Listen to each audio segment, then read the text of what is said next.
सर्व पुणे जिल्ह्यातील सर्व शेतकरी मित्र, त्याचप्रमाणे विविध कार्यकारी सेवा सहकारी सोसायटीचे चेअरमन, त्यांचे सर्व पदाधिकारी आणि सर्व शेतकऱ्यांना कळवण्यात येते की महाराष्ट्र राज्य सरकारनं 14/3/2024 रोजी परिपत्रक काढलेलं आहे आणि त्या अनुषंगाने पुणे जिल्हा मध्यवर्ती सहकारी बँकेने सुद्धा 15/3/2024 रोजी परिपत्रक काढले।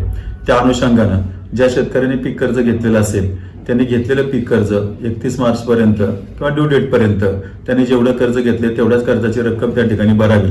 त्यामुळे मला या निमित्तानं सर्व शेतकऱ्यांना सांगायचे की आपापली जी काही कर्ज असतील त्याच्यामध्ये व्याज न भरता आपण मुद्दल त्या ठिकाणी भरावं। तशा प्रकारच्या सूचना पुणे जिल्हा मध्यवर्ती सहकारी बँकेच्या सर्व शाखांना त्या ठिकाणी कळवण्यात आलेल्या आहेत आणि तशा प्रकारची माहिती सर्व विविध कार्यकारी सेवा सहकारी सोसायट्यांना सुद्धा कळवण्यात आलेली आहे।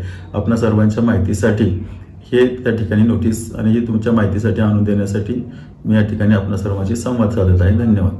अधिक माहितीसाठी पीडीसीसी बँकेच्या आपल्या नजीकच्या शाखेशी संपर्क